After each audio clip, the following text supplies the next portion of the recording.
Hey, I'm Les Stroud. You're about to watch another wonderful episode of Wild Harvest. You can learn an awful lot about local foraging from watching this series, going online, reading books, and even using apps. But there will never be a replacement for learning from a local expert. If you want to forage safely and responsibly, please head out with someone who knows what they're doing, knows what they're talking about, and they can teach you what they know with a lot of passion about some wonderful wild edible plants. All right, let's go foraging.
Well, welcome to Sri Lanka, Paul.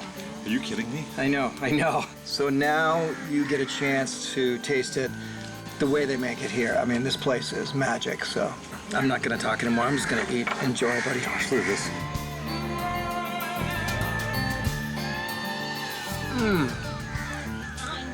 Wow. Yeah? No words of profound wisdom at this moment, just this is the Wild Harvest.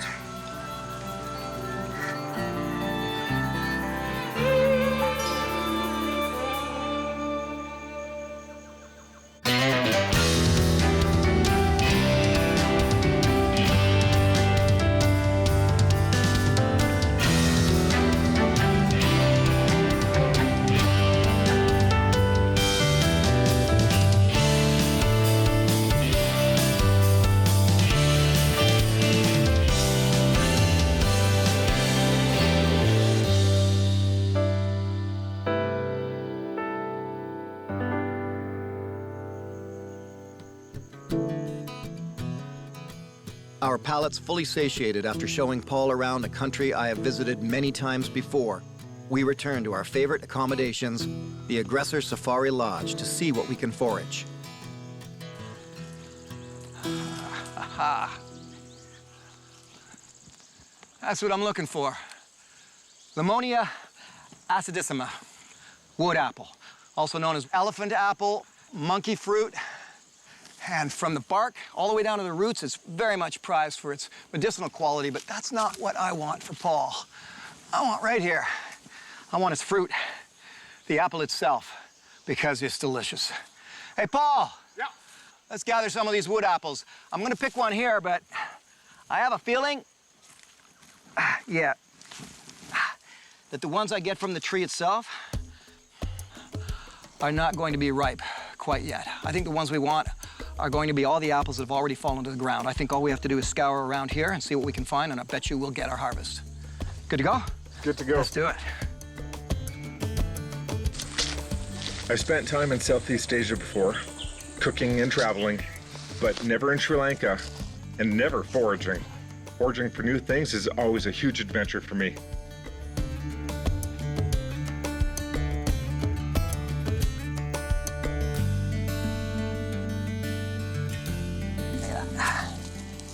Look at this. So, this is definitely a favorite food of a lot of forest creatures here in Sri Lanka.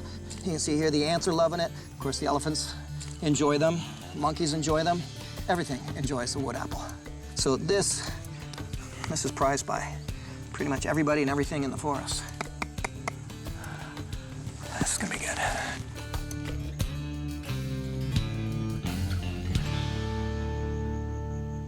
here we go. Wood apple, buddy. This is a real cool fruit. You haven't tasted it yet, right? I have not. All right, so something to notice here. We have some wood apple that's ripe, some wood apple that's not ripe.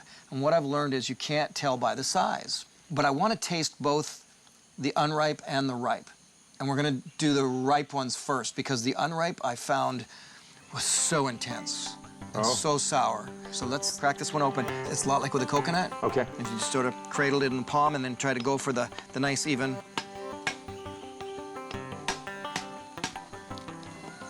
Here we go. Ah, not bad. Now these can get bigger and darker brown, but this is still riper than some of the more unripe ones. Okay, the smell is phenomenal. So what they say in the book, it smells like a cross between raisins and blue cheese. Okay. Yeah? Not on this one. Maybe one of those that we have will smell like Taste? that. Yeah, I think we should. Let's do this together. Oh, wow. Woo! My cheeks are gone. It's like a sour fig with undercooked rice stuck inside of it. And a passion fruit texture. Yeah. It's, Wow. okay. That'll wake you up in the morning. I'm wondering if these are going to be inconsistent. Let's find out. Okay.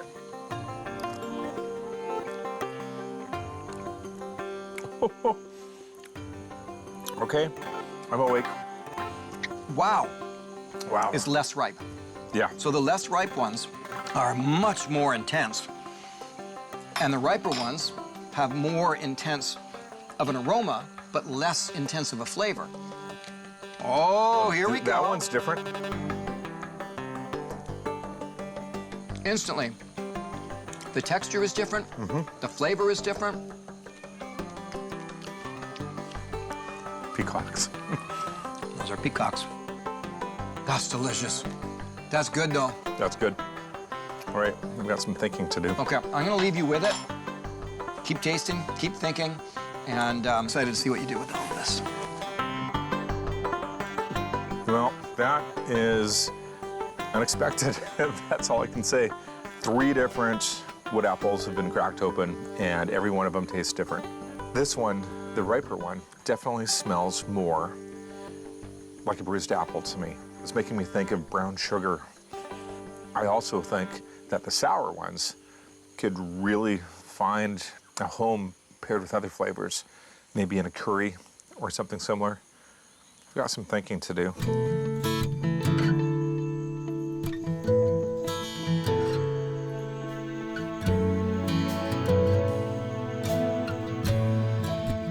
Okay, let's do a little plant ID of this wood apple, the Mannia acidissimus.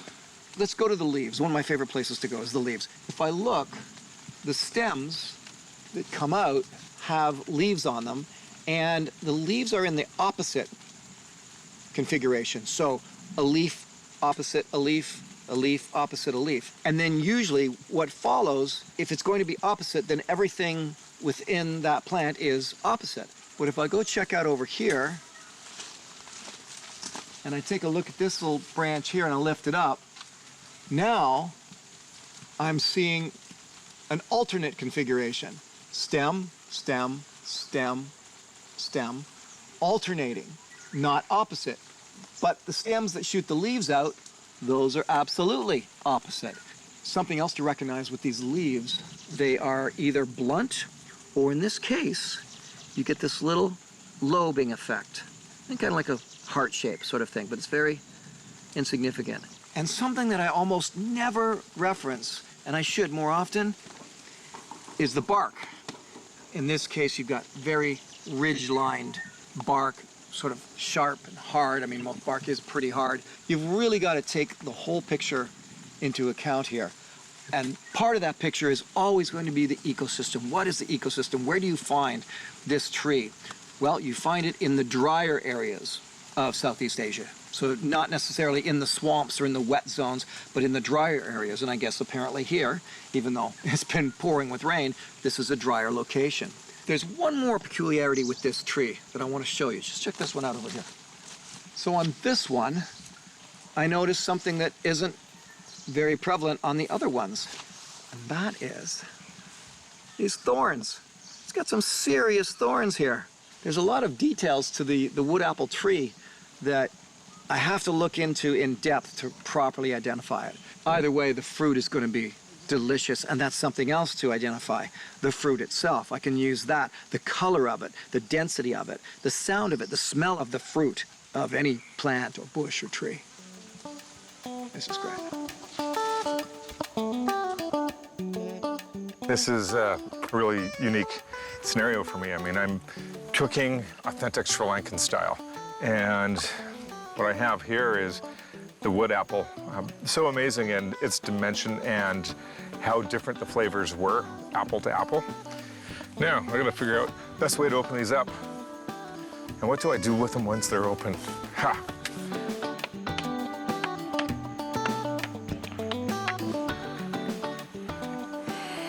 Oh, that's one of the ripe ones. Perfect, I'm gonna put that aside. Go for this big one. There we go, I think it's starting to crack. Ah, this is one of the green ones. Want a hand? I think I got it. I can get on an assembly line for you if you want. If you feel like it, I sure. don't mind, yeah. Okay.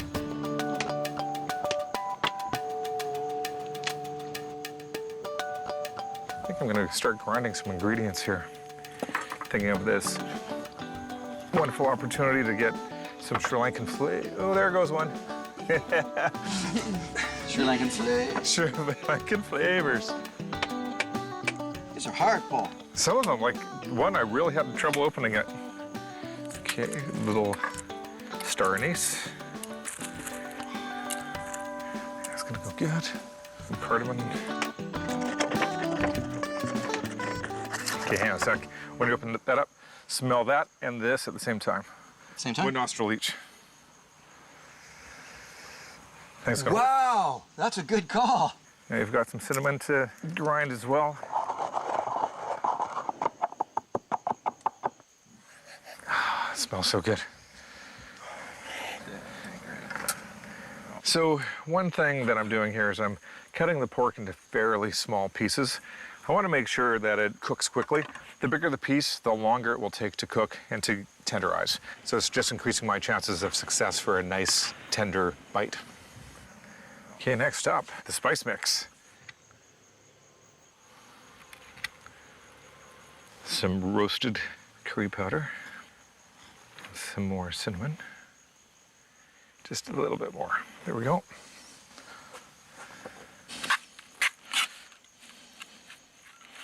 Just let that stand for a little while. Not by the dog. But. All right, now to deal with these guys is something I've never had to do before.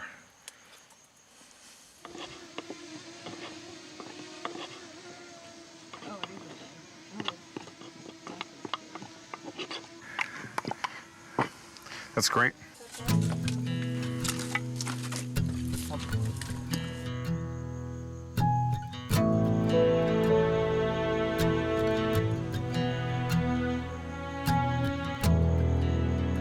Our Sri Lankan friends eagerly pitched in and helped us pull off our own version of a locally foraged Sri Lankan meal. And that included me getting a lesson on how to make coconut milk straight from the source.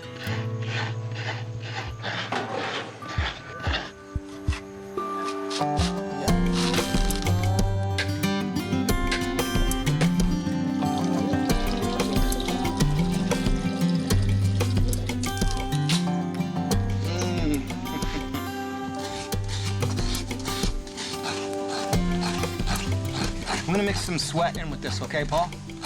That works. Salt. Salt, yeah. Excellent.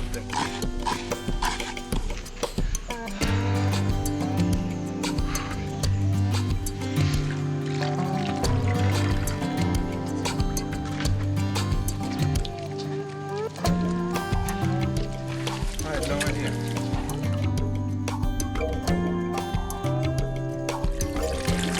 Now it's inferno. Hot for searing. Very hot. That was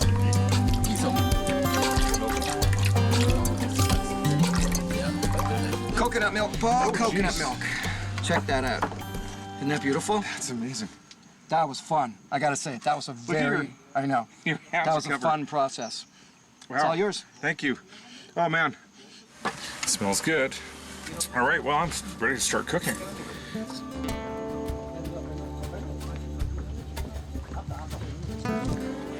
Some ghee, just enough to get the pork in so it doesn't stick. And the pork. That's the sound I'm looking for.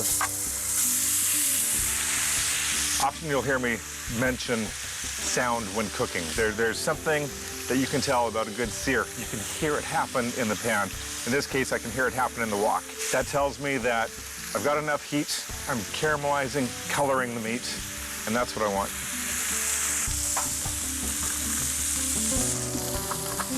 Perfect, thank you. Coconut milk.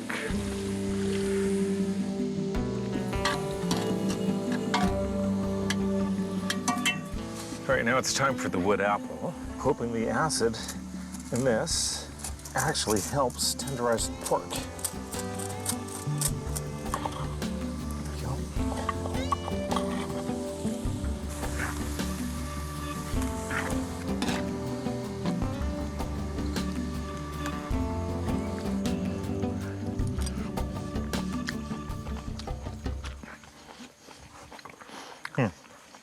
So something happened that really surprised me.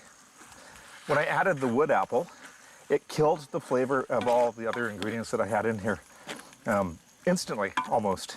So now I'm going backwards and adjusting the flavor. Some more star anise, some more cardamom, some curry leaves that were just picked. Now just let this reduce.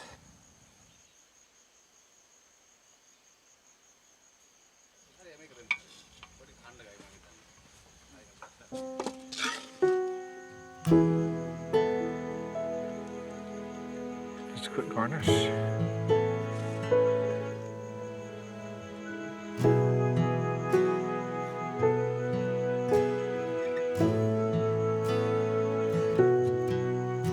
All set, Paul?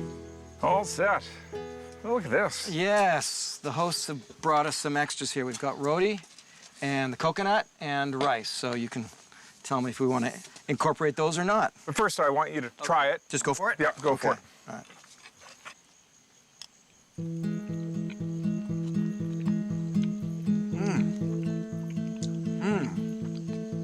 Wow. I can't put my finger on that, but it's nice. It's really nice. I heard you saying you wanted to give it more heat, but, Spice. which I could see that, but the flavor doesn't require it. No, and you know, it's one of those things. When I was building the flavors, it seemed like it was missing that sort of chili kick, chili spice. Yeah. But I think it was actually black pepper that it wanted. And we had some, so it worked out. Oh, okay. Okay, so you did get it in the way you wanted it. All right.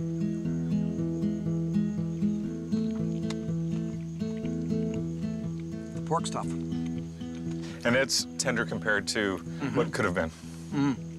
Which part of this is the wood apple? It's a flavor I can't put my finger on. And it's not really like strong curry, but I can sense the curry in there a little bit. So what did the wood apple do for you in this dish? So what you taste is wood apple. Okay. When I added the one that was really sour, it overpowered all the other flavors that I put into the pork dish. So I ended up adding more and building layers of flavor. And finally, it was the black pepper that kind of brought it all together. There was so much wood apple flavor in there, it tasted like nothing else. So there's a lot. Really? Yeah. So that's what I'm getting. I'm getting the flavor of the wood apple itself. I like it. I like it a lot. I gotta say, I mean, flavor-wise, it's a hit out of the park, really. I love the flavor. It's delicious. The black pork is not as tender as I'd like it to be. I love it. It's that moment when it's a flavor I've never had before, you know? Not because it's a different combination or a different country. It's specific to the wood apple. You've got another dish planned? I do. So I'm thinking, you know, a nice twist on a pudding, and we're about to try a wood apple. Wood apple pudding, bread pudding. Bread pudding. Wood apple bread pudding. Yeah. That sounds cool. Let's do it. So I've got this idea for a bread pudding, which I think will work really well with the coconut and a few eggs. I've got something that's just going to be really simple using wood apple, which I've never played with before until today. I'm going to start by scooping the really ripe ones out. A little coconut milk.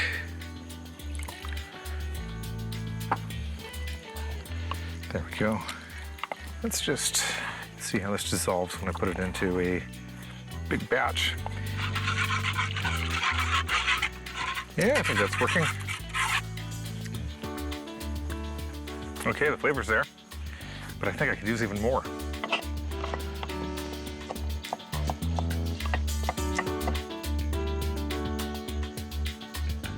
Sugar.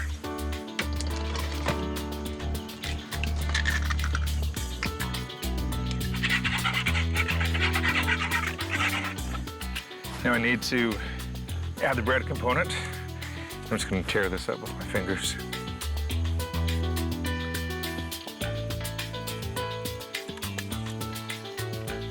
Just to strain everything out that I don't want.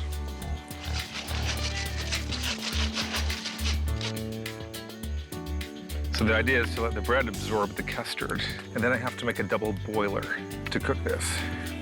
A double boiler allows for nice, soft, and gentle heat, made from the water, creating steam that is caught between the two clay pots. Better? Right on, thank you.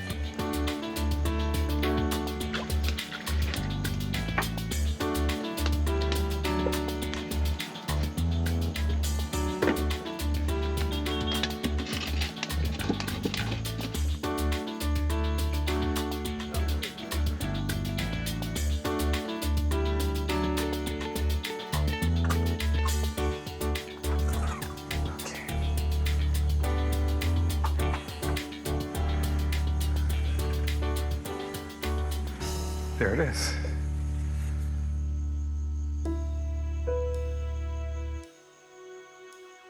Shall we? Okay, ready for this? Yeah.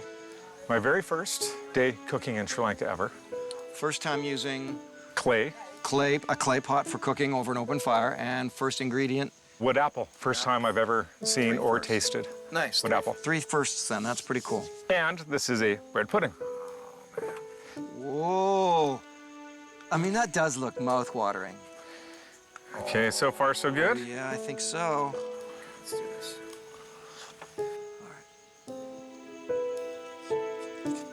All right. Oh, Hot. I gotta do that again. Hang on.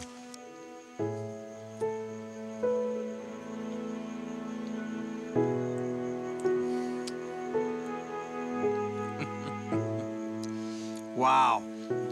Yeah, I'm happy right now. I mean, I know I like my sweet treats, but wow. Wood apple, like it tastes like... It tastes like wood apple. It does. So what's that taste like? I don't know. Just Like wood apple. like wood apple. Devin, it's hot. Just blow on it first. Oh my god. That's, like you said, that's wood apple. Yeah? Huh? That's what I'm talking about. Oh my gosh. Isn't that something? Wow. Yeah. That's pretty awesome, isn't it? It's so good. Oh my gosh. Paul, out of the park. That's delicious, Paul. You know, when we as humans forage from the wild, we're not being parasites.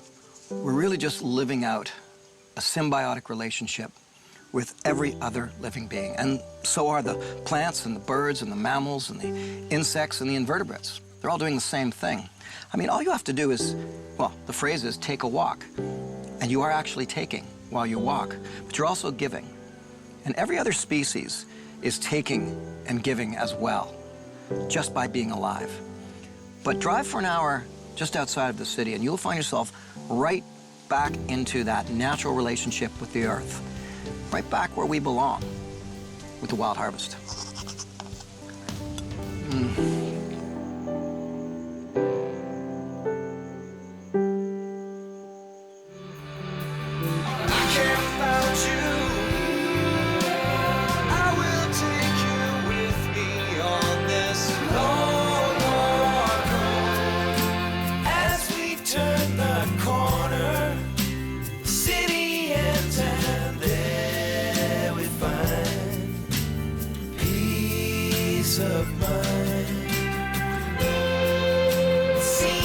day we're stronger.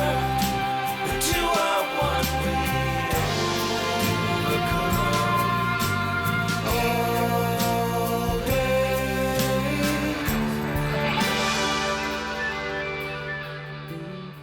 If you'd like to continue the Wild Harvest with me and Chef Paul Rogalski, then please check out our website at wildharvestfilms.com, where we have recipes and foraging tips along with deleted scenes and outtakes from the making of Les Stroud's Wild Harvest.